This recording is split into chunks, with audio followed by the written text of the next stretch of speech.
Assalamualaikum warahmatullahi wabarakatuh.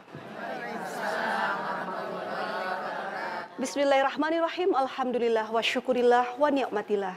Wala haula wala quwata illa billah, amma ba'. Jika saja dulu ku lawan rasa malas itu, tak mungkin aku menghamburkan waktu. Potensi terkubur lantaran kesenangan semu, miskin prestasi tanpa karya bermutu. Jika saja dulu aku berilmu, tak mungkin kehidupan begini kelabu. Amal ibadah hanya seujung kuku, bekal akhirat tak sebanding dengan surga itu. Tapi bukankah rahmat Allah melebihi semesta? Selalu ada kesempatan kedua melalui anak-anak kita. Mari perbaiki kesalahan selagi bisa. Pemirsa, jumpa lagi dalam tayangan penuh inspirasi yaitu Serambi Islami. Hari ini kita akan membahas tema Anakmu Kesempatan Keduamu. Namun saya ingin sapa dulu ibu-ibu di sini, yaitu dari Majelis Taklim Raudatul Jannah. Dari mana? Ciomas, Bogor. Sehat ibu-ibu? Alhamdulillah. Masya Allah, ini pimpinan dari Ibu Titik Maimunah ya? Insya Allah hadir ya. Untuk itu mari kita sama-sama sambut juga narasumber kesayangan kita yang sudah kita rindukan nih di Serambi Islami, Ibu Ustazah Dr. Andayati Priyati MAG. Assalamualaikum Teteh. Salam Umi. Barakallah. Umi sama saya tuh selalu sehati. Ininya aja seragam, ya Bu ya. Dan Beda. ada, iya. Ini merahnya anak muda, Oh, merahnya gitu. orang tua. Tapi jiwanya tetap muda. Kita juga ada narasumber tamu ya ibu-ibu ya, seorang perawat yaitu Ibu Feni Amdayani. Assalamualaikum. Waalaikumsalam. Waalaikumsalam warahmatullahi wabarakatuh. Umi. Sehat Mbak Feni? Alhamdulillah. Nanti berbagi informasi ya Mbak Feni. Insya Allah. Dan juga ada Evi dan Aida yang cantik jelita. Masya Allah adik-adikku. Waalaikumsalam. Nih Vi, mumpung masih muda nih, kalau Teteh kan nih punya anak-anak, kesempatannya nanti buat anak-anak aja. Nanti kita simak ya penjelasannya. Mari kita diskusi, Umi.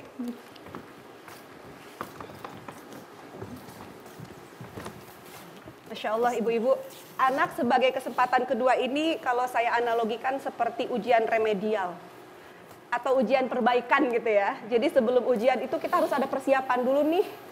Soal apa nih bakal kita jawab gitu. Jadi perlunya kita duduk dengan pasangan kita, mama, papa gitu dulu kita punya kesalahan apa ya. Tanpa introspeksi dan muhasabah itu rasanya tidak mungkin kita punya poin untuk dibahas dan diperbaiki Umi. Pentingnya muhasabah kita dan pasangan, silakan. Ya baik, bismillahirrahmanirrahim. Assalamualaikum warahmatullahi wabarakatuh. Waalaikumsalam warahmatullahi wabarakatuh. Alhamdulillahilladzi khalaqal insan 'allamahul bayan. Asyhadu an la ilaha illallah wa asyhadu anna Muhammadar Rasulullah. Allahumma shalli ala sayidina Muhammad wa ala ali sayidina Muhammad. Qalu subhanaka la ilma lana illa ma 'allamtana innaka antal alimul hakim. Pemirsa TVRI yang dirahmati Allah Subhanahu wa taala di seluruh penjuru tanah air, salam jumpa kembali dari kami di studio TVRI. Insya Allah bersama-sama kita akan ngaji, mengkaji tentang hidup kita untuk menuju kehidupan yang berkualitas, menuju jalan yang diridhoi Allah. Dan ibu-ibu yang hadir di studio, alhamdulillah insya Allah tetap semangat ya Bu ya. Tetap kita tidak pernah berhenti untuk menuntut ilmu karena hidup ini perlu selalu ada perbaikan. Dan perbaikan itu tentunya menuju kepada hidup yang berarti, hidup yang sesuai dengan petunjuk dari Allah Subhanahu wa taala. Ibu sekalian yang dirahmati Allah, salah satu ciri-ciri orang yang hidup adalah tidak pernah berhenti muhasabah. Muhasabah itu artinya apa Bu? Menghitung. Hasibu anfusakum qabla an tuhasabu. Hisablah dirimu sebelum kamu nanti kelak di kemudian hari dihisab. Orang yang rajin muhasabah nanti Bu, hisabnya itu menjadi lebih ringan. Karena sebelum ada hisab akbar, dia udah sering sekali mempertimbangkan. Nah, orang yang rajin bermuhasabah dalam setiap aspek kehidupannya juga, hidupnya tidak akan banyak memiliki beban yang numpuk. Karena setiap beban langsung dievaluasi dengan muhasabah itu. Maju mundurnya kehidupan kita, ya, bergelimang dosa atau ketika kita sudah ingin meraih pahala, itu semua itu tidak pernah berhenti dari evaluasi diri. Sejauh mana kita bisa melihat bahwa fungsi muhasabah itu sangat-sangat penting bagi diri, terutama nih bagi diri kita. Sudah sampai di usia ini, hidup sudah sampai di sini, anak-anak udah sebesar ini, bahkan mungkin kita udah ada yang punya cucu ya Bu, maka ini menjadi pelajaran berharga buat kita. Apakah mereka akan menjadi investasi hanya investasi dunia, ataukah mereka menjadi investasi di dunia wal akhirah? Apakah mereka akan nanti memberikan ladang pahala buat kita, atau malah sebaliknya mereka akan menjadi dosa jariah buat kita? Maka ini perlu menjadi pertimbangan buat kita. Nah, pagi-pagi mari kita buka dulu dengan pembacaan ayat suci Al-Quran yang akan memperkuat kajian kita pada kali ini. Ya, tolong dibaca untuk ayat yang pertamanya, Epi. Ya. A'udzu billahi minasy syaithanir rajim. Bismillahirrahmanirrahim.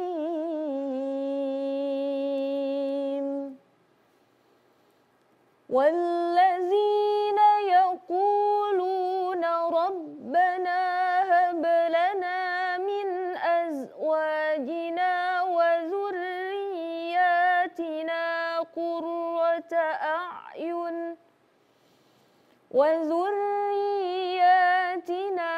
قرة أعين وجعلنا للمتقين إماما صدق الله العظيم.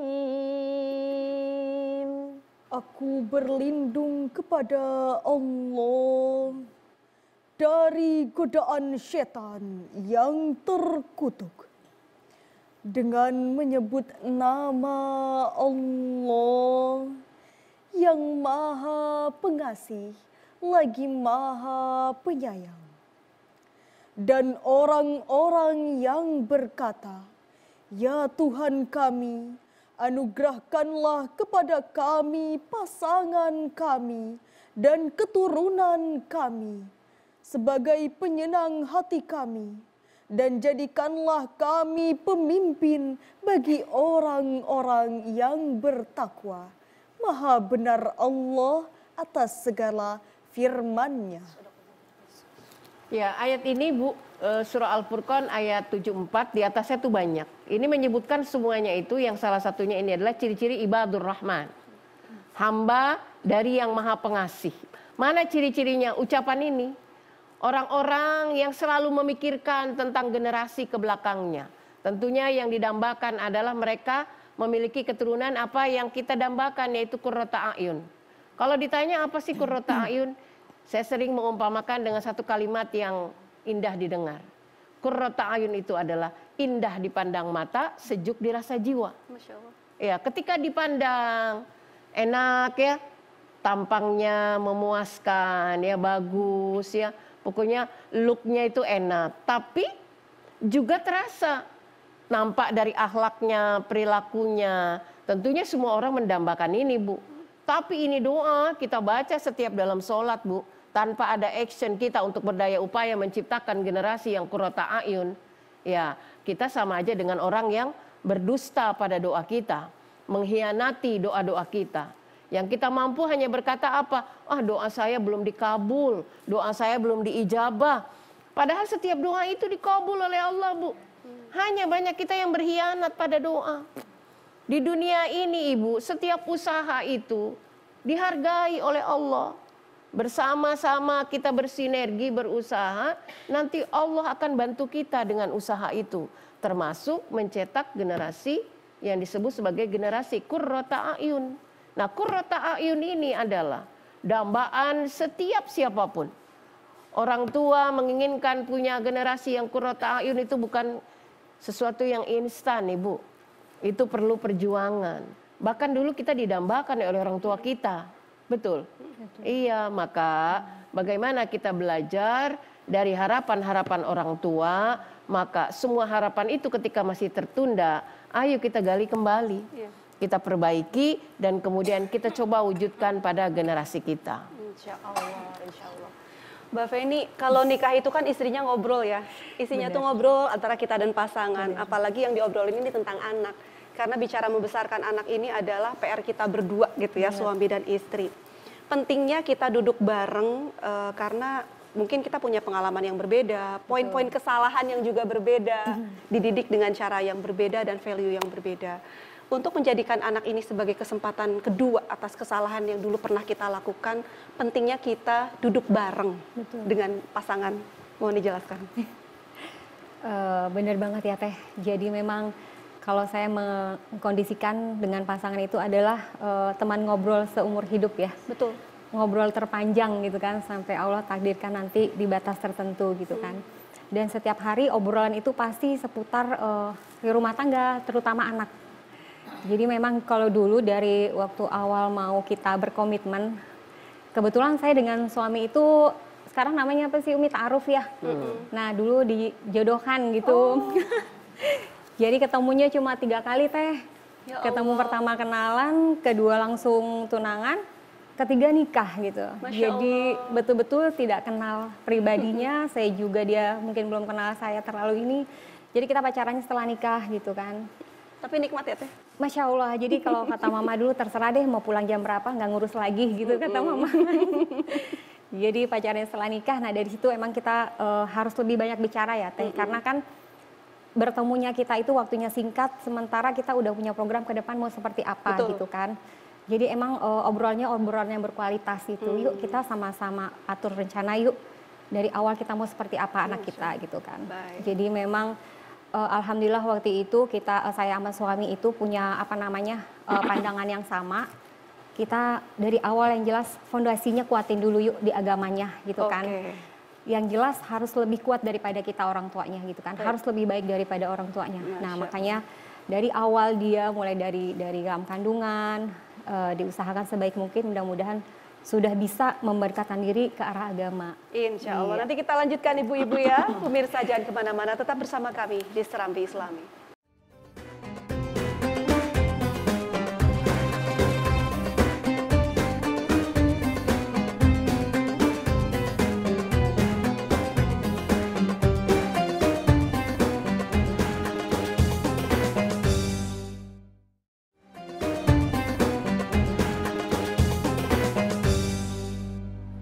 Baik, pemirsa masih bersama kami di Serambi Islami dengan tema Anakmu Kesempatan Keduamu. Umi, setelah tadi kita muhasabah, duduk bareng dengan pasangan, kita punya soal yang harus dipecahkan, artinya kita butuh amunisi atau modul ya, materi bagaimana untuk menjawab pertanyaan ini. Nah, masalahnya kan bisa macam-macam tuh Umi ya, bisa dulu kesalahannya itu karena masalah kurang persiapan, masalah kesehatan, kurangnya dana, kemalasan. Dan sumber dari segala ilmu itu adanya di dalam Al-Quran. Jadi fix kita paham suami istri itu perlu menggali lebih banyak lagi Al-Quran, Umi. Iya, Al-Quran itu imam. Imam itu kan apa Bu? Pemandu. Pemandu, pemimpin, guidance ya. Jadi semua itu sudah diketahui oleh kita umat Islam. Nah maka ketika kita ingin mengevaluasi mana alatnya, mana kurikulumnya, mana sandarannya, ya itu udah ada di rumah kita. Minimal itu punya berapa macam kita di rumah Quran. Ya, tapi apakah kita sekedar membaca, yang kemudian juga apakah kita hobi membaca, atau kemudian apakah kita berusaha memahami dan kemudian bisa mengaplikasikannya dan menjadikan Al-Quran ini sebagai rujukan. Jadi ketika guru ngajar di sekolah itu kan ada kurikulum Bu, ada pedoman ya, ada garis-garis program pengajaran. Nah begitupun hidup. Hidup itu harus punya program Ibu. Kalau kita tidak punya program dalam hidup, ya itu kita susah mengevaluasi diri. Jadi orang yang punya perusahaan, itu dia akan tahu sudah sejauh mana perkembangan perusahaan ini dari tahun ke tahun. Ya.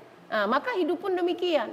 Jadi ketika kita melihat bahwa apa yang kita punya ini saat ini, ya mungkin ada berbagai aspek yang perlu kita telaah dalam hidup kita karena banyak keterbatasan. Di samping itu juga mungkin faktor intern juga ada ya. Ada anak yang punya cita-cita tinggi. Saya punya jamaah itu Bu, seperti balas dendam. Kalau dia mendengar istilah pesantren, sepertinya dia pengen marah. Karena dulu dia pengen pesantren, tapi orang tuanya bukan tidak mengizinkan. Yang pertama, kalau anak pesantren kan jauh dari orang tua, otomatis kerjaan rumah nih siapa yang ngerjain, kan kayak gitu. Orang dulu kan nggak punya pembantu Bu. Ya kalaupun mungkin keterbatasan ekonomi juga ya kan kayak gitu. Nah itu ada masalah. Jadi setiap ngedengar kata-kata pesantren seperti ada dendam. Nah kemudian akhirnya apa? Dia punya target bahwa anaknya ini harus pesantren. Tapi tantangan masuk pesantren di masa dahulu sama sekarang itu beda. Beda ya Bu. Nah maka akhirnya apa? Memaksakan kehendak kepada anak. Nah ini bagaimana ketika mengalami polemik seperti itu? Nah kalau memang ini niat baik pun harus disampaikan pada anak tuh dengan cara yang baik. Jadi jangan sampai memaksakan. Nah maka coba kita lihat. Sebetulnya kita bisa menciptakan pesantren di rumah kita Bu. Anak yang cinta Al-Quran, bisa baca Quran, ya, berakhlak Qurani. Ya. Kalau tidak mampu dimasukin pesantren, di rumah juga bisa. Ibunya jadi ustazah, kiainya ya bapaknya. Ya, pondoknya ya rumahnya. Masjidnya ya tempat mereka sholat bersama. Ya itu jadi apa? Baiti ma'hadi. Rumahku adalah pesantrenku. Banyak anak-anak yang hafal Quran. Siapa yang membimbing murojaahnya? Ibunya. Ya, siapa yang menjadi kiainya? Ya bapaknya. Jadi ada satu tahapan di mana pedoman ini nggak akan lari kemana-mana, yaitu di dalam rumah kita berupa petunjuk Al-Quran. Nah kemudian yang kedua, bahasa evaluasi ini Bu sekalian. Kalau ingin ada perubahan, bukan hanya dituntut mencari ilmu tuh orang tuanya, tapi kita juga anaknya, tapi orang tuanya. Iya, jadi nggak terjadi ketimpangan gitu. Setuju. Orang tua ingin anak berubah, perubahan itu mulainya dari mana? Dengan ilmu. Kalau kita ingin menginginkan perubahan dalam hidup kita bersama anak kita, maka yuk bersama-sama. Anak mencari ilmu, ibu juga cari ilmu. Maka ketika anaknya sekolah, ibu-ibu yang ngantar itu, saya gerah ngelihatnya kalau cuma sekedar makan-makan, kumpul-kumpul, rumpi-rumpi, arisan dikocok-kocok gitu kan. Coba diisi dengan taklim. Ketika anaknya belajar, ibunya juga ngaji. Nah, karena kita menginginkan perubahan. Ketika anaknya menjadi hafid dan hafidhoh, orang tuanya juga minimal bisa baca Quran. Sehingga begitu ngebimbing anaknya murojaah, buka Quran, paham betul. Bacaan anaknya panjang pendeknya, oh ini nak begini, berhentinya nggak boleh di sini nak, karena ini wakafnya ya. Ini jadi seperti itu nyambung. Saya di tahap itu tuh murojaah itu. Iya, jadi harus keduanya. Jadi ini anak bangga 15 juz, emang boleh ibunya? Ternyata bukan.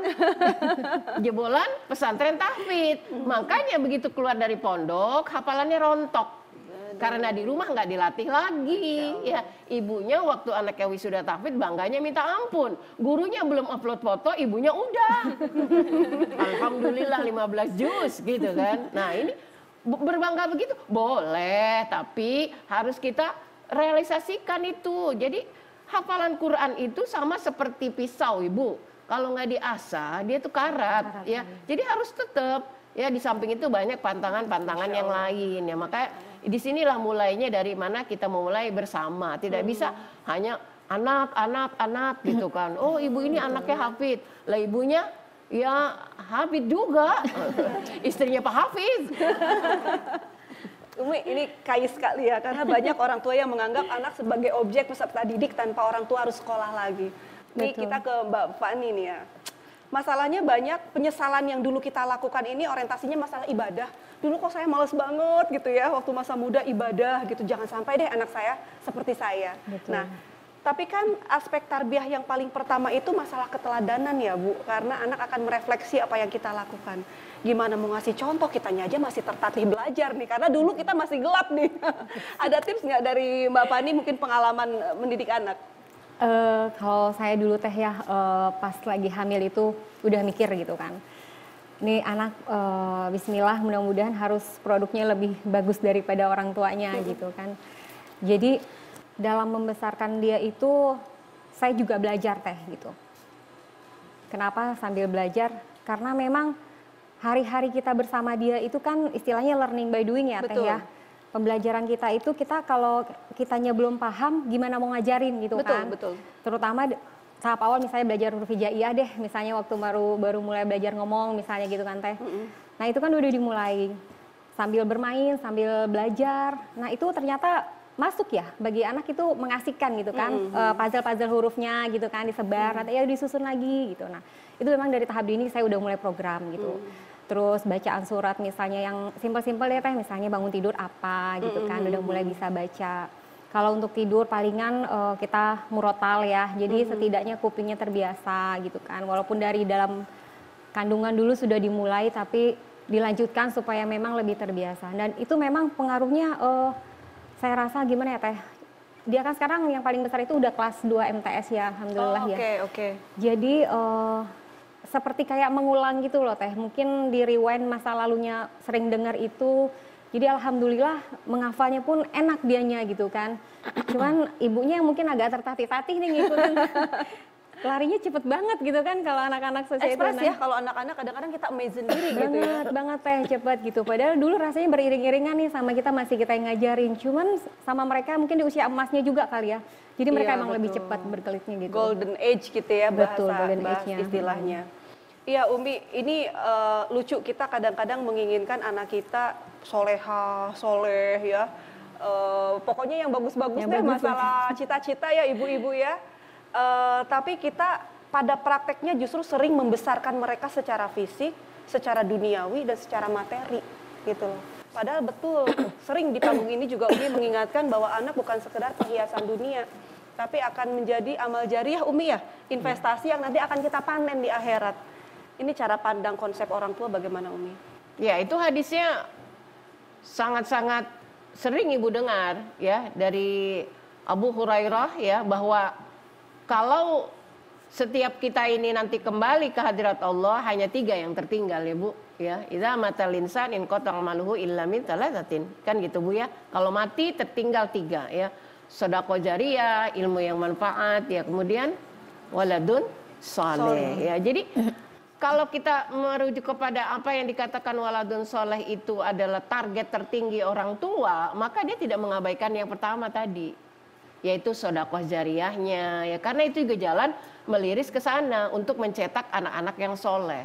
Gimana orang tua anak bisa melihat sifat-sifat baik dari orang tua? Dari kebiasaan ya, dari tingkah pola orang tua, karena seperti tadi guru yang paling dekat itu ya orang tuanya. Kemudian ilmu ya, ilmu yang manfaat ini, bagaimana ilmu yang manfaat itu? Ngaji, ilmunya dipakai itu kan, apa yang ditemukan ya. Kalau ibunya itu kan sekolahnya kan majelis taklim, kampusnya kan majelis taklim ya, maka apa yang diterima di majelis taklim itu dipakai, jadi ilmu yang diamalkan, maka hasilnya adalah dapat yang ketiga tadi, waladun soleh ya. Anak-anak yang soleh itu pasti menjadi dambaan kita semua, akan tetapi bukan berarti kita langsung menumpahkan kegelisahan kita, kegagalan kita, kalau itu namanya balas dendam.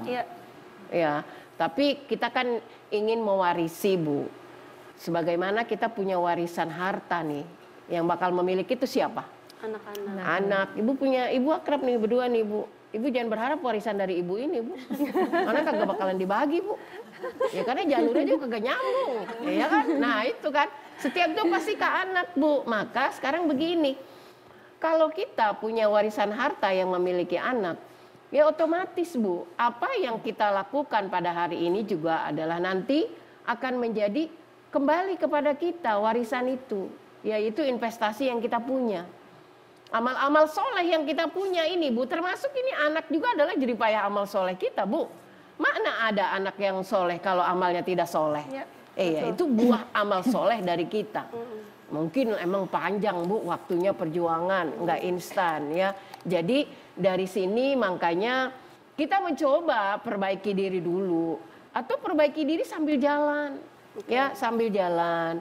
Atau mungkin memang liku-likunya berat Bu kalau belajar begini sambil jalan. Terus apa mau dikata? Memang sudah seperti ini. Artinya pilihan ini menjadi lebih baik Bu, daripada tidak sama sekali orang itu melakukan perubahan. Betul. Iya, karena tidak akan ada perubahan sebelum mulai dari diri sendiri. Masya Allah. Nanti kita lanjutkan ya ibu-ibu. Pemirsa jangan pindahkan channel Anda, tetap bersama kami di Serambi Islami.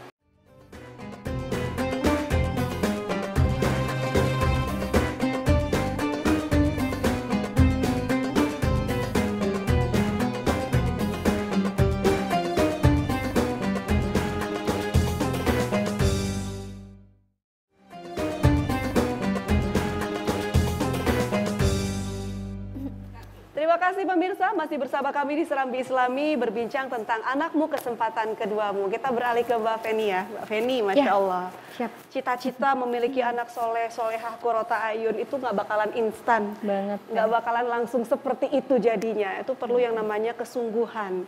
Kadang-kadang kita sebagai orang tua naik turun dia semangatnya, Bu ya, bener nggak? Aduh, kita berniat bener-bener deh mulai besok mau begini. Ternyata prakteknya santai. Itu gimana? Mbak Feni ada pengalaman mengatasi naik turunnya semangat nggak? Kalau semangat itu memang sih Teh, dengan namanya emak-emak ya, dengan rutinitasnya yang full. Kadang mood kita kan mood swing jadinya ya. Betul. Terpengaruh lah, apa segala macem, capek gitu kan. Tetap cuman istiqomahnya kan kalau habis maghrib tuh tetap harus murojaah gitu kan. Kadang kan kita aduh capek banget, ntar aja deh kali ya gitu, kakak aja deh gitu kan. Tapi kan balik lagi, katanya role model, ayo deh, masa ibunya begitu, anaknya udah duluan gitu kan ngajinya. Ya akhirnya ya udah semangat lagi, udah fokus lagi gitu Teh.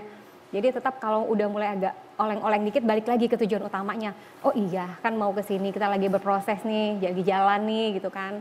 Supaya jangan out of track lagi kan, Betul. balik lagi gitu. Capek boleh sih ya, manusiawi kayaknya pas capek gitu Nggak ya. Teh. gampang loh, apalagi kalau capek ya. Banget Teh, banget. Apalagi gitu kalau kan. bekerja di luar full day, Masya Allah. Aduh, Masya Allah banget. Umi, ya, aduh. banyak sekali orang yang tidak sempat merealisasikan cita-cita dan ambisi kehidupannya karena satu dan lain hal ya. Banyak ya Bu ya, pengennya dulu pengen jadi, ibu pengen jadi apa dulu? Jadi dokter, jadi apa, jadi pengusaha, nggak jadi gitu ya. Tiba-tiba timbul tuh ambisi, pengen anaknya yang bisa merealisasikan cita-citanya itu. Tapi di sini ada titik kritisnya, jangan sampai ambisi itu salah tanpa melihat kondisi anak. Justru yang harus dipelajari itu adalah kesalahan mengatasi hambatan. Nah, mungkin Umi bisa sharing sedikit. Iya. Jadi walaupun ini anak kita, Bu, dia bukan segalanya, ya kan? Dia itu makhluk hidup, tumbuh dan berkembang. Dan sebagaimana Allah ciptakan kita, dia juga punya otoritas atas dirinya. Nah, tugas kita adalah membimbing dan mengarahkan, bukan memaksakan. Ya, kita pernah ngerasain rasanya dipaksa gitu ya, berusaha menjadi apa yang tidak bisa terwujud dari orang tua kita. Tapi beruntunglah ketika kita punya orang tua yang tidak seperti itu dulu. Nah, tetapi karena sekarang ini memang tuntutan hidup yang berbeda, apalagi ditambah dengan ekspektasi orang tua. Ini muncullah ya satu keinginan untuk memaksakan. Rasanya pernah saya sampaikan di sini juga, ada seorang anak yang sekarang profesinya sudah menjadi dokter ya, tapi dia masih bisa berkata bahwa profesi ini karena kemauan ibu saya, dan saya adalah anak yang paling takut membangkang pada ibu, gitu ya kan. Berhasil Bu, berhasil diraihnya dan itu berjalan dengan baik ya. Tapi ketika ada keluhan itu artinya apa Ibu? Artinya ada hal yang membuat dirinya kurang nyaman kan? Nah ya makanya percayalah bahwa Allah telah menyiapkan berbagai potensi untuk anak kita. Nah cuma potensi ini pun akan bisa menjadi tidak terarah ketika kita salah membimbingnya. Ya, banyak kasus yang terjadi di sekitar kita. Bahkan di dalam rumah tangga saya sendiri juga seperti itu. Ya, pada akhirnya kita harus yakinkan pada diri kita bahwa pilihan anak kita itu tidak salah kok, ya. Dan kita juga punya tugas untuk bagaimana membantu dia mewujudkan cita-citanya ini. Setuju. Jadi jangan pula nanti di ujungnya berkata, nah kan udah mama bilang kan, pilih ini. Paling enak ya ngomong tuh kan. Itu pada akhirnya, padahal justru persoalannya tuh bukan di situ. Ya justru bisa jadi anak ini belum ketemu jalannya. Bahasanya teh begitu ya Bu ya. Bahasanya belum rezeki. Betul. Nah, masih ada banyak kemungkinan. Ya, silakan dibaca ayatnya yang kedua. A'udzu billahi minasy syaithanir rajim. Bismillahirrahmanirrahim. وَلْيَخْشَ الَّذِينَ لَوْ تَرَكُوا مِنْ خَلْفِهِمْ ذُرِّيَّةً ضِعَافًا خَافُوا عَلَيْهِمْ فَلْيَتَّقُوا اللَّهَ وَلْيَقُولُوا يقولوا قولا سديدا صدق الله العظيم.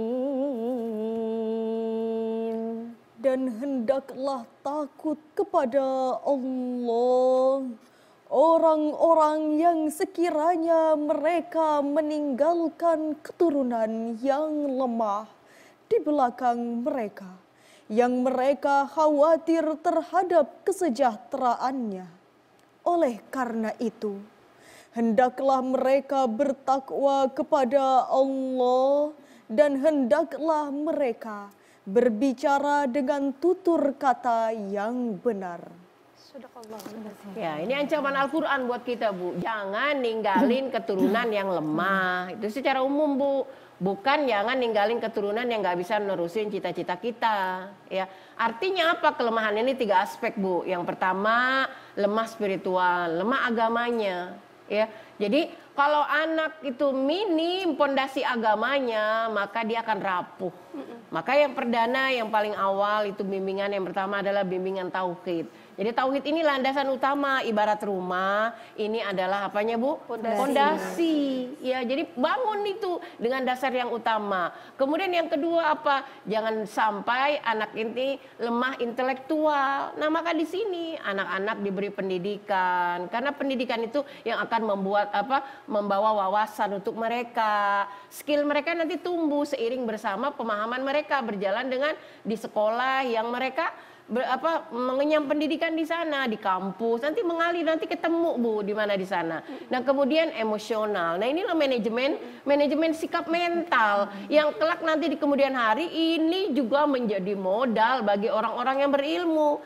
Orang-orang yang berilmu, ilmunya, Bu, Masya Allah, luar biasa, tapi tidak punya kecerdasan emosional. Sulit sekali dia mentransfer ilmunya. Karena banyak orang-orang yang mengalami kesulitan ini, Bu. Tidak mampu mengkomunikasikan ilmu yang dipunya. Tidak mampu membangun relasi dengan banyak orang. Kenapa?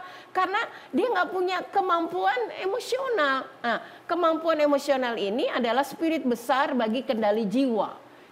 Yang kaitannya sangat erat, Bu, dengan kedewasaan beragama. Ya, dengan kedewasaan kita langkah demi langkah menjadi manusia yang bisa diterima oleh orang lain. Ya, saya sering melihat gitu, bahkan ada banyak orang-orang yang sisi lain berilmu tapi tidak punya penghargaan pada dirinya. Dan bagaimana dia punya penghargaan bagi orang lain sehingga apa yang ingin disampaikannya dari ilmunya itu nggak kesampaian, Bu. Karena sebetulnya persoalannya bukan dari orangnya tapi dari penyampainya ini yang nggak bisa. Nah, maka kelemahan ini mesti kita sadari, Bu, dari setiap kita. Jadi ke generasi yang lemah itu al-mu'minul quwwah khairu wa ahabbu ilallah minal mu'minid dhaif, ya. Orang-orang mukmin yang kuat itu lebih dicintai Allah daripada mukmin yang lemah. Nah, ini wajib kita tanamkan dari sekarang pada diri kita. Ya, jadi skillnya jalan, dinnya udah duluan tuh, ya, karena dari belum bisa baca tuh udah dikenalin tentang Allah, ya. Bahkan dari di perut nih, Bu, ya. Dari di perut udah dengarkan murotal Quran, padahal dianya belum lahir ke dunia. Ini adalah modal din yang pertama. Sama emosionalnya. Iya, tadi, ya. sama emosionalnya. Baik. Mbak Feni, iya tadi potret banyak juga manusia yang menjalankan profesi lantaran ambisi orang tuanya dan sekarang udah jadi orang dewasa tuh. Pelajaran itu jangan sampai anak saya merasakan apa yang saya rasakan. Nggak enak hidup di atas ambisi orang tua ini gitu ya. Dan ini menjadi satu pelajaran kita dan pasangan kita. Yang penting itu bukan titelnya tapi apakah anak kita bahagia menjalaninya atau tidak. Bisa dikasih insight sedikit. Mungkin kalau sekarang saya berbicara tentang akan jadi apa anak nantinya karena belum diproses itu ya Teh ya. Jadi saya berbicara tentang proses di usia anak saya sekarang yang paling besar itu dia di kelas 2 MTS ya di madrasah. Nah, jadi memang dari awal saya masukin dia ke madrasah ibtidaiyah dulu gitu kan. Niatnya kan memang nanti lanjut nih sekolah agama, basic fondasi agamanya kuat. Di saat madrasah itu ternyata waktu dia masuk ke madrasah sanawiyah ini itu ada pembagian kelas Teh. Jadi kelasnya ada 3 anak billing science, billing tafis sama reguler gitu kan. Nah, dari hasil ujiannya dia bisa masuk ke kelas billing tafis dan billing science gitu kan. Akhirnya saya kasih ini kasih ke dia lagi. Pilihan. Gitu. Iya, pilihan. Kakak maunya di mana gitu. Jadi kalau billing tahfiz itu ya fokus di Al-Qur'an Kak, menghafal. Ya Al-Qur'an terus, hidupnya Al-Qur'an terus, kemana-mana bawa Al-Qur'an, setoran, murojaah gitu kan. Ziyadah seperti itu, apakah kakak sanggup gitu kan. Kalau di billing science seperti ini. Di situ dia sudah bisa memilih teh gitu, alhamdulillah. Di usia walaupun itu dalam ya? hati ya, dalam hati saya beratnya mudah-mudahan dia mau milih tahfiz gitu kan, billing tahfiz. Tapi itu kan saya tidak ungkapkan dulu gitu kan. Betul. Saya tanya dia gitu. Dia sempat tanya sama saya. Kalau mami maunya gimana? Jangan tanya mami dulu nak gitu. Kamu yang tanya ngejalanin. kamu dulu. Kamu nyamannya di mana? Saya kasih pilihan. Dan dia pilih saat dia memilih untuk masuk di kelas billing tahfiz yang notabene full day sampai jam 5 sore dari pagi. Wow. Jadi kegiatannya full, terus setorannya ada yang di awal dan di akhir gitu kan. Terus kadang puasa bersama gitu setiap Senin Kamis berbuka di sekolah dan pulangnya setelah Isya gitu kan. Masya Allah. Jadi memang jadwal anak tahfiz itu lebih padat dibandingkan yang lain gitu. Nah, saat dia menghadapi rutinitasnya yang padat itu teh, dia tidak merasa beban. Gitu. Nggak mengeluh? Nggak mengeluh dia gitu. Oke. Saya kan suka saya tanya, capek nggak Kak? Ya capek gitu kan. Bosen nggak menghafal? Enggak sih, menikmati aja biasa. Tapi kalau ditanya capek gitu kan. Soalnya kalau teman-teman yang lain punya nih waktu buat hangout ke mall atau kemana gitu kan. Dia walaupun tetap jalan, tapi Al-Qur'annya tetap karena kudu setoran. Allahumma, Masya Allah. Jadi bawa Al-Qur'an kemana-mana gitu teh. Ya Allah. Jadi itu berkah minta banget izin. Teh Feni. Makanya saya bilang alhamdulillah ya Allah, maksudnya dari awal kita Kandungan. pengen dikasih jalan Iya, seperti ini. betul. Memang prosesnya ya panjang lah setelah dia. Saya berharap kan tetap istiqomah gitu. Cuman memang tidak memaksa dia, kamu harus di sini karena dulu mami nggak kesampai nih buat hafiz Iya. 30 juz, kamu harus gitu. Saya nggak mau itu Tapi terbeban doanya gitu. dijawab oleh Allah Doanya, Subhanahu wa Ta'ala. alhamdulillah, mudah-mudahan Masya istiqomah Allah. terus teh. Amin. Nanti kita lanjut Ibu-ibu ya. Pemirsa jangan pindahkan channel Anda, tetap setia bersama kami di Serambi Islami.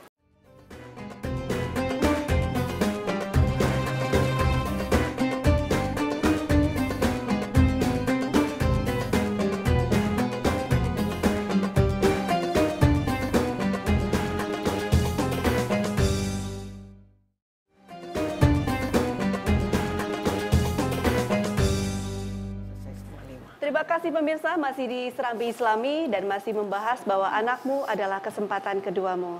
Umi sering mengingatkan kami di sini ya, di panggung ini tentang dampak lingkungan atau teman-teman kita. Bagaimana lingkungan itu menjadi cerminan diri kita. Bahwa lingkungan yang bisa membuat kita terus bertumbuh ke arah yang positif. Bukan sebaliknya lingkungan toksik yang justru akan membuat kita lebih malas gitu ya. Perlunya kita memfilter, apalagi kan sekarang orientasi mulai berubah, tanggung jawab bertambah ya, prioritas juga sudah berbeda dengan dulu. Silakan Umi.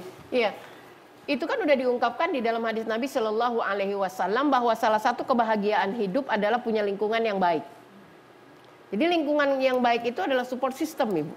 Ya, ini adalah modal utama. Jadi ketika kita mampu menciptakan lingkungan yang baik, maka itu sepertiga, Bu. Sepertiga dari upaya kita untuk membangun nilai-nilai kebaikan.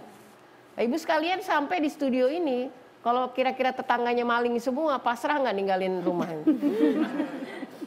Atau tetangganya, mohon maaf nih, pecandu narkoba semua. Kira-kira bisa nggak ninggalin anak kita tuh di rumah? Enggak. Maka saya sering pesan sama jamaah, Bu, kalau cari rumah, jangan dulu lihat desain rumahnya, airnya, lingkungannya. Ya, lingkungannya. Karena ini adalah tempat di mana kita akan membangun relasi. Ya, termasuk spirit kita tadi. Apa yang kita cetak, apa yang kita udah desain dengan begitu bagus, Ibu sekalian. Mohon maaf nih, Ibu beli Gucci bagus nih, Bu, tapi salah meletakkannya, Bu. Nggak akan keluar itu kebagusan Gucci itu ya. Jadi jangan salah tempat ya. Ibu mohon maaf nih. Mahalan mana sepatu Ibu sama kerudung Ibu? Pasti sepatu. Padahal ditaruh di bawah ya Bu ya. Kalaupun harganya sama, yang mulia itu pasti kerudung. Letaknya di kepala. Atau karena kerudung lebih murah kita pindahin yuk ke bawah kerudung. Nah itu kan namanya. Jadi disinilah Ibu. Bagaimana fungsi dan tempat itu menyelaraskan. Jadi ketika kita bicara tentang lingkungan, ya, bagaimana Rasul Shallallahu Alaihi Wasallam yang paling banyak membuat hatinya pilu itu apa Bu? Lingkungan. Ya, kondisi masyarakat pada saat itu, kaum jahiliyah, ya, bukan lagi persoalan rumah tangganya yang pada saat itu perekonomian keluarganya nggak dipikirkan, Ibu.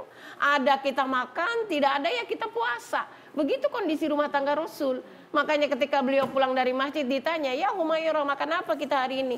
Nggak ada ya Rasul, kurma pun tak ada kurma 3. Tadi seorang ibu datang ke sini bawa 2 anak. Aku sudah kasih 3-tiganya. Ya udah kalau gitu kita puasa.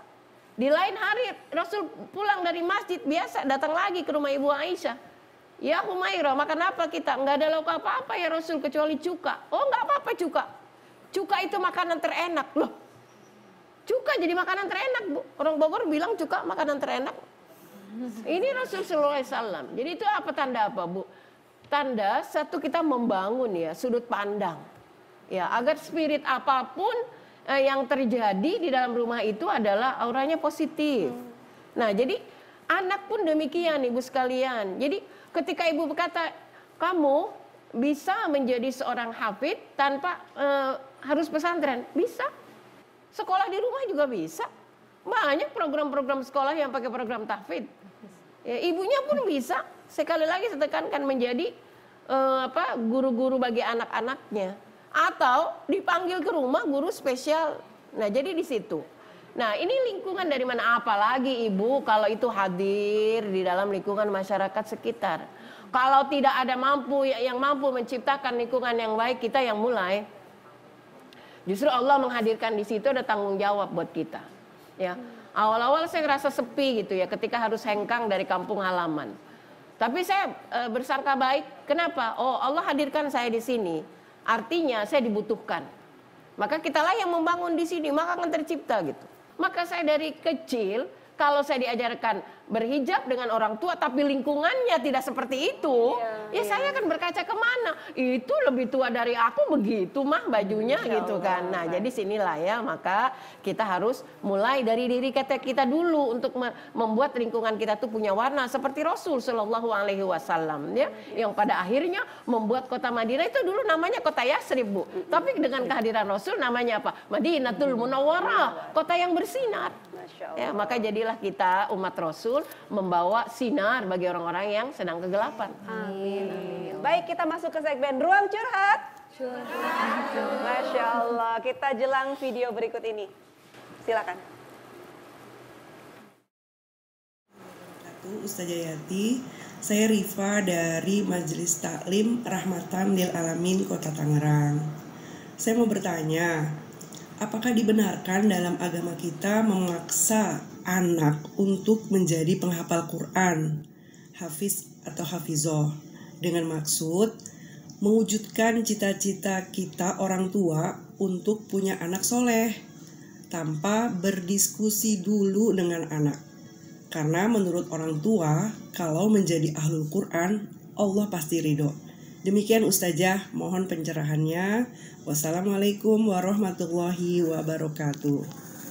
Warahmatullahi wabarakatuh. Harus kita mencetak anak kita menjadi ahlul Quran. Paksa dia menjadi ahlul Quran, tapi tidak selalu masuk dalam kategori hafid atau hafidhoh. Bu, iya kan? Ya, beberapa ayat dihafal, beberapa ayat dikenal, rajin membaca Quran, Al-Quran diamalkan, itu sudah menjadi ahlul Quran, Bu. Saya juga bukan hafidhoh, Ibu. Saya bukan hafidhoh, Ibu. Saya berada di sini karena saya cinta Quran. Saya senang setiap ada firman Allah, apa sih isinya? Saya buka tafsirnya. Maka ketika teman-teman yang lain spesifik mengambil pendidikan, saya kepinginnya ngambil tafsir. Karena ternyata ketika kita menggali Al-Quran, Ibu, tanpa niat dihafal pun ngikutin di otak, Bu. Oh, gitu. Gampang banget itu karena udah didesain sama Allah. Baca 2-3 kali ayatnya, tanya Epi, langsung nyangkut, Ibu. Karena Allah yang udah mendesain kalam-kalam Allah itu dengan otak kita. Apalagi kalau dihafal, tentu hasilnya lebih gemilang. Saya pun tidak memaksakan anak seperti itu. Yang penting saya mengatakan, jangan pernah setiap hari terlewatkan berinteraksi dengan Al-Quran. Bawalah Al-Quran dalam akhlak dan perilakumu. Nah, ya, karena mohon maaf Ibu, banyak kasus juga orang-orang yang hafal Quran juga wajib menjaga akhlak dan moralnya.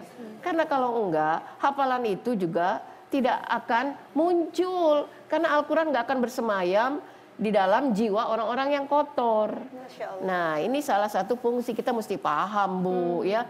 Jadi kesalehan seorang anak itu ya tercermin dari mana? Dia mengamalkan Al-Qur'an dengan sungguh-sungguh, karena banyak ibu-ibu yang salah paham, ya. Anak saya bukan hafid, jadi anak saya bukan ahlul Quran. Padahal anaknya luar biasa akhlaknya. Itu udah ahlul Quran, itu namanya Quran berjalan, Bu. Ya, Quran berjalan. Kalau anak-anak kita memiliki akhlak baik, bukankah kata Nabi, kana khuluquhul Quran, di dalam Al-Quran akhlak Nabi itu adalah Quran. Ya, jadi siapa saja yang memiliki akhlak yang mencerminkan kebajikan, akhlak yang tertera di dalam Al-Quran, maka itulah generasi Qurani. Ya, tentunya modal utama adalah baca, ya, kemudian juga hafal, amalkan dalam kehidupan sehari-hari. Aduh, jadi damai ya dengernya ya. Aduh, alhamdulillah nggak terlalu stres tadi. Tadi sempat saya stres juga dengan pertanyaannya. Baik, masih di segmen Ruang Curhat. Ada yang mau bertanya, ibu-ibu? Oke, silahkan. Bismillahirrahmanirrahim. Assalamualaikum warahmatullahi wabarakatuh. Waalaikumsalam warahmatullahi wabarakatuh. Perkenalkan, nama saya Retno dari Majelis Taklim Raudatul Jannah Taman Pagelaran Ciamas Bogor. Izin tanya Umi, Silahkan. apakah makna daripada anak penerus cita-cita orang tua? Terima kasih. Wassalamualaikum warahmatullahi wabarakatuh. Waalaikumsalam warahmatullahi wabarakatuh. Umi, Iya, makanya saya malah duduk lupa. Cita-cita itu apa sih, Bu? Sesuatu yang didambakan kan? Iya, jadi kalau penerus ya anak itu otomatis penerus. Dalam diri anak itu ada diri kita, Bu. Dalam diri anak itu ada warisan mahal dari kita, yaitu apa? Nilai-nilai kebaikan. Itulah minimal itu cita-cita yang dulu ada di pikiran kita gitu. Kalau lebih dari itu, nah itulah buah dari tanaman bibit yang kita tanam selama ini. Ya, jadi penerus ya otomatis karena ini namanya dzurriyyah. Kelak di kemudian hari ketika kita meninggalkan dunia ini, siapa yang kita harapkan? Ya anak. Ibu misalnya lagi bangun pesantren nih. Lah kalau nggak selesai siapa yang nerusin? Anak. Ya, ibu punya kontrakan. Iya, kalau ibunya bapaknya meninggal, siapa yang nerusin? Anak. Ya, jadi seperti itulah yang dinamakan dzurriyyah itu. Kemudian apa? Cita-cita. Cita-citanya ya milik anak. Hanya saja ketika anak itu memiliki cita-cita, tentu akan berimbas kepada pendahulunya. Itu orang tuanya. Ya, makanya diharapkan setiap cita-citanya itu adalah cita-cita yang mulia. Karena ketika berhasil meraih cita-cita, imbasnya bukan kepada si anak itu, tapi juga kepada para pendahulunya, orang tuanya, neneknya, kemudian terus ke atas. Nah, jadi kenapa yang diharapkan adalah kita berharap ya memiliki keturunan yang soleh dan soleha. Sehingga walaupun kita udah nggak ada di dunia ini, masih mengalir tuh amal-amal kebajikan kita di dunia.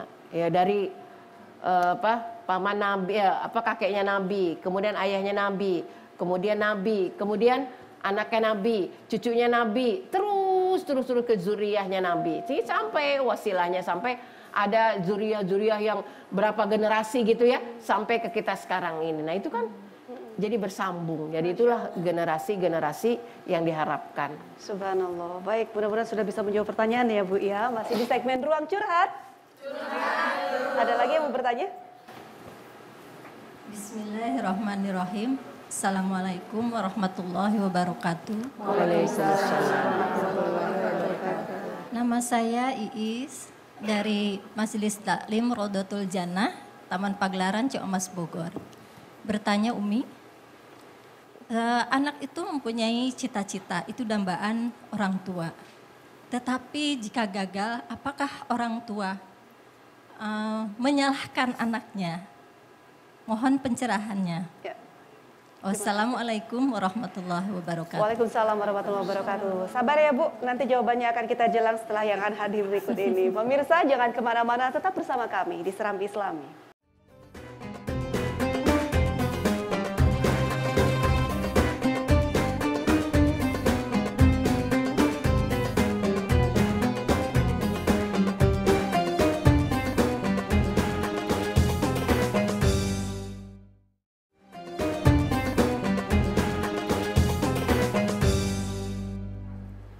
Terima kasih pemirsa, masih di Serambi Islami membahas tentang anakmu, kesempatan keduamu. Dan kita masih di segmen Ruang Curhat.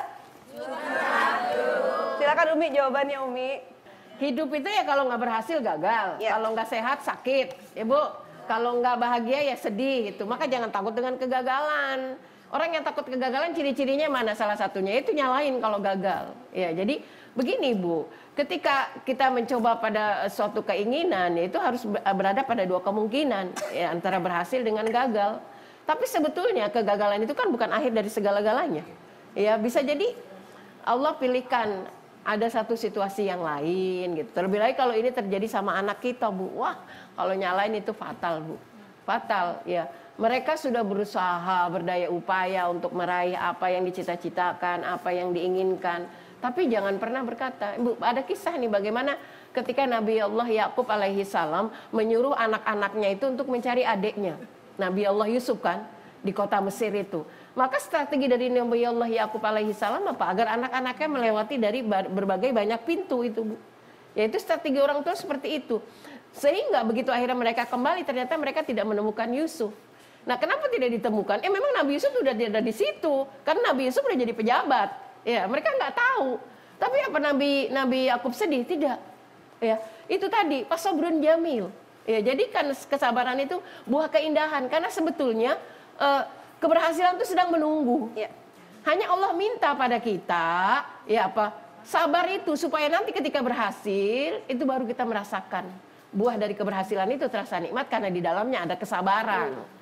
Ini nggak ada yang instan, Bu. Yang instan itu, Bu, bikin kopi, diseduh, utek, langsung diminum. Kopi lagi Umi. Ini kopi nih. Ya, udah pernah pengen ngopi semua nih. Nah, itu nggak ada yang instan. Maka dari itu ketika anak-anak itu gagal, artinya apa? Dia perlu berjuang lagi. Ya, untuk meraih apa? Keberhasilan.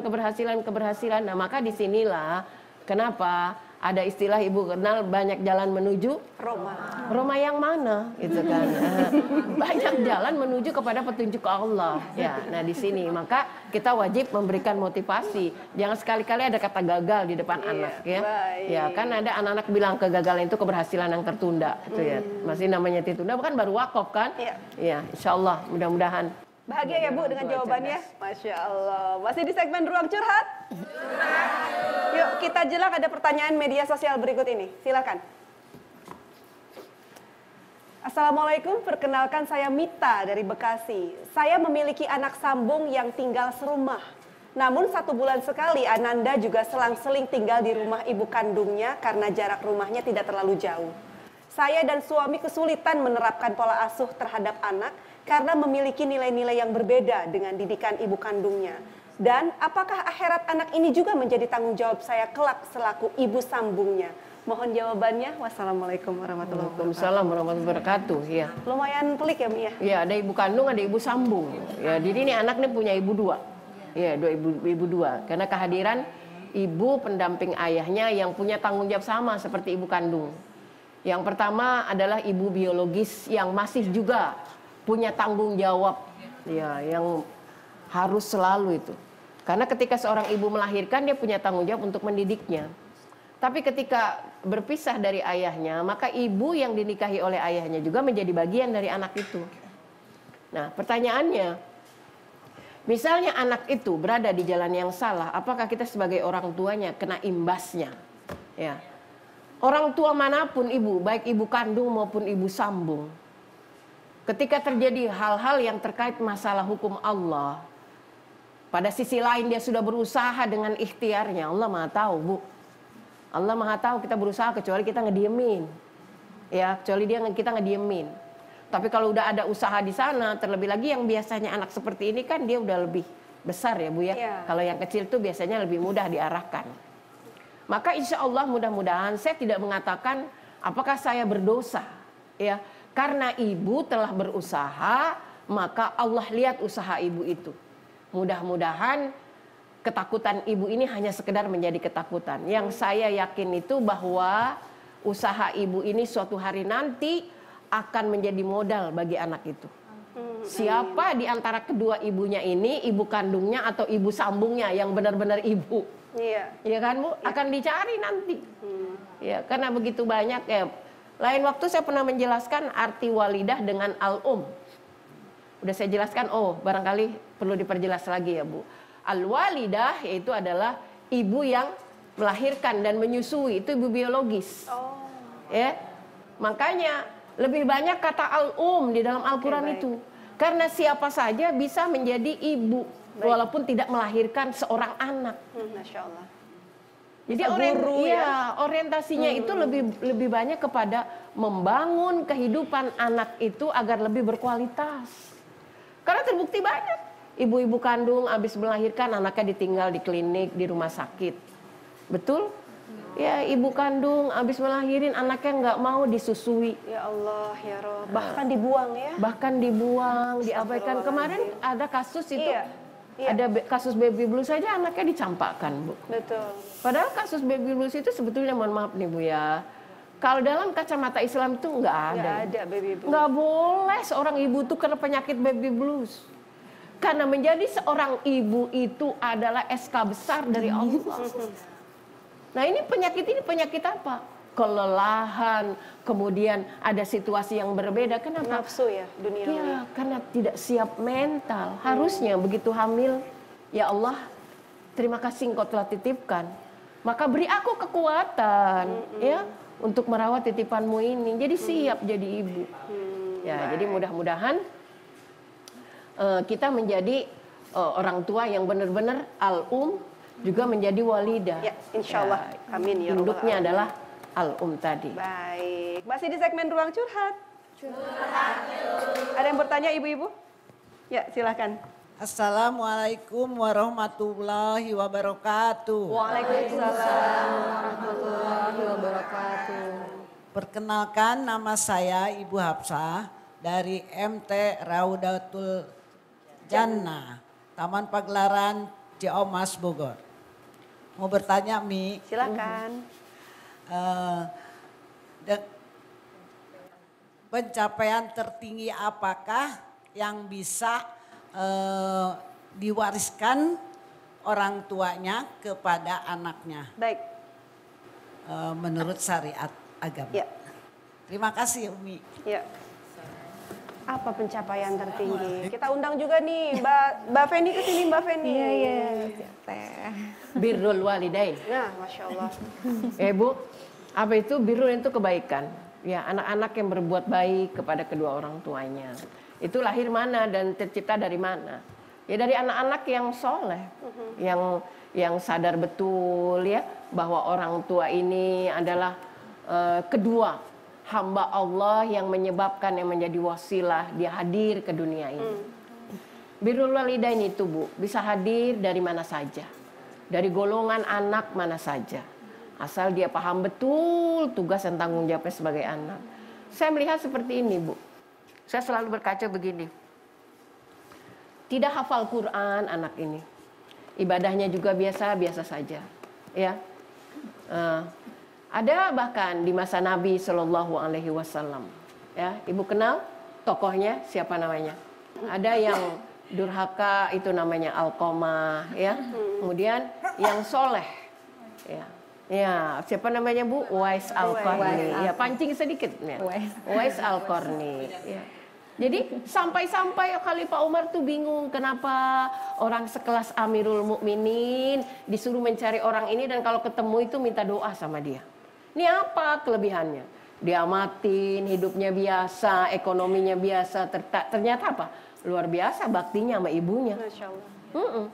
Cintanya pada Rasul itu ibu sampai-sampai dia berjalan dari kampungnya menuju Makkah untuk bertemu dengan Rasul. Tapi udah capek-capek datang nggak bertemu Rasul, udah disuruh nunggu sama Ibu Aisyah.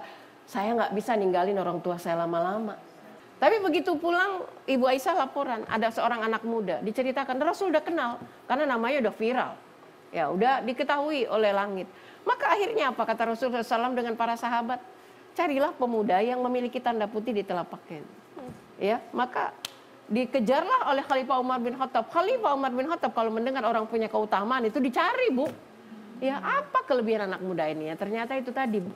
Anak muda ini merawat ibunya ya Allah dan begitu mencintai ibunya, walaupun cintanya pada Rasul itu ingin bertemu tapi tidak bertemu, dia cepat pulang. Masya Allah. Ya, di hari kesempatan lain ibunya pengen haji, ongkos nggak punya, maka satu-satunya cara apa Bu? Dia latihan. Orang bilang, ya Allah ini si Ukais apa lagi lagunya ya, naik turun bawa anak lembu, dia latihan Bu, supaya ototnya kuat nanti untuk memikul ibunya, ya. Membawanya ke kota Makkah. Ya Allah, Bu udah nyampe singgah tawaf Bu, tawaf apa isinya? Ya Allah ampunilah dosa ibuku, ya Allah ampunilah dosa ibuku. Ibunya dengar orang dipanggul kan ibunya, terus kata ibunya kayak gini, wes kenapa kamu mohon doa kepada Allah yaitu ampunilah dosa ibuku? Abang kamu nggak punya dosa sehingga kamu tidak meminta mohon ampun pada Allah?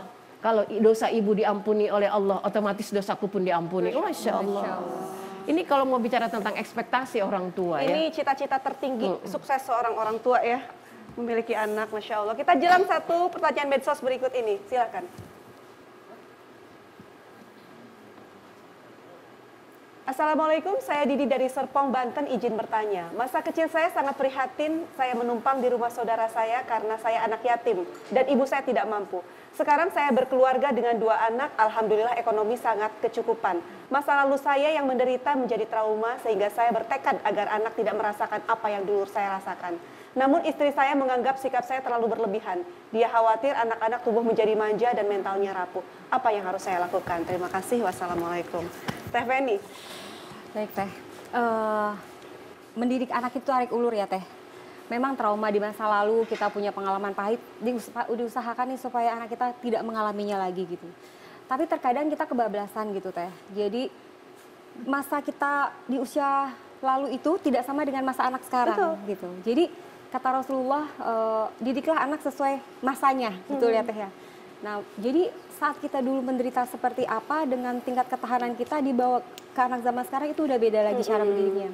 Jadi kalau saya sarankan gali lagi keilmuan yang lebih pantas di zaman sekarang yang sesuai dengan kondisi anaknya di zaman sekarang juga. Dengan gitu. tantangannya. Betul, dengan tantangannya. Tetap tarik ulur, nggak berarti kita menderita sekarang harus jor-joran. Kita lihat juga anaknya Teh.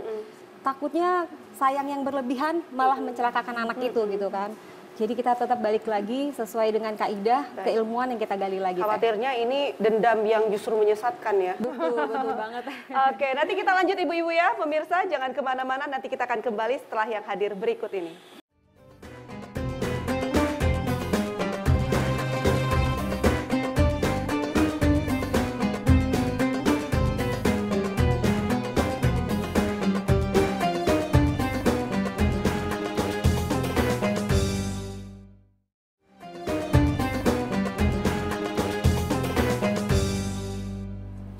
Terima kasih pemirsa, masih setia bersama kami di Serambi Islami, masih berbincang tentang anakmu kesempatan keduamu. Umi, ini kesempatan kedua dalam memperbaiki kesalahan, jangan sampai remedialnya juga gagal. Udah ujian perbaikan, taunya gagal lagi, ini merugi sekali Umi ya. Mohon jelaskan pentingnya mujahadah atau bersungguh-sungguh, karena nggak main-main urusan anak ini Umi. Dunia akhirat ini pertanggungjawabannya. Iya. Kalau sebuah pekerjaan dikerjakan dengan main-main ya hasilnya ya seperti itu, setengah ya. Nah kemudian kenapa kesungguhan itu mesti ada? Karena apa yang kita inginkan dari sebuah pekerjaan kita itu adalah hasil yang baik. Terlebih lagi ini mencetak generasi. Jadi ketika kita membesarkan anak-anak itu memang tidak ada yang instan Bu. Ketika anak-anak itu tumbuh ya dari segi fisik aja dari 0 hari di perut kita itu aja udah ada perjuangan di perut Bu. Belum lagi ketika mereka lahir ke dunia pastinya cukup panjang.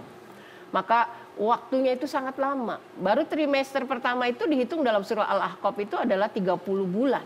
Nah 30 bulan itu berapa tahun? Ya kalau kita hitung baru sekitar 2 tahun ya Bu. 2 tahun, anak baru 2 tahun. Itu 30 bulan itu ada terhitung pada fase awal Ibu. Maka panjangnya seberapa? Maka di dalam kurun waktu panjangnya perjalanan kita membesarkan anak itulah investasi Ibu. Nah kalau segitu waktu yang diberikan oleh Allah sama, fase kita membesarkan anak itu sama, usia balik mereka sama, semua orang ibu saya semua sama. Tapi kenapa hasilnya berbeda-beda? Itu tadi karena dari para orang tuanya. Kalau yang ini ya, setengah waktu, sisa waktu di kantor membesarkan anaknya, sisa bisnis gitu kan. Nah ini bisnisnya ditinggal, yang ini fokus sama anak, tentu hasilnya beda. Karena tidak ada hal yang bisa diraih bersamaan. Kalau ada yang rela mengorbankan bisnisnya demi membesarkan anak, maka maksimal hasilnya adalah ke anak.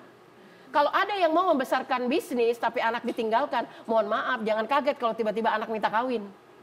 Tahu-tahu gede aja tuh anak.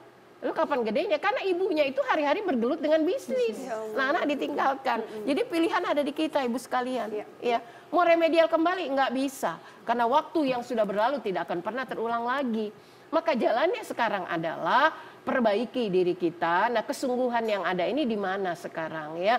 Kita memohon kepada Allah Subhanahu wa taala agar generasi berikutnya itu anak dari anak kita. Ya, itu cucu kan kita. cucu ya kan? Ya, agar bisa Jauh lebih baik dari lagi. orang tuanya, dari neneknya ya, dengan pola-pola pendidikan yang lebih baik, pengalaman yang lebih baik, dan tentu bukan dari sisa-sisa waktu dan tenaga.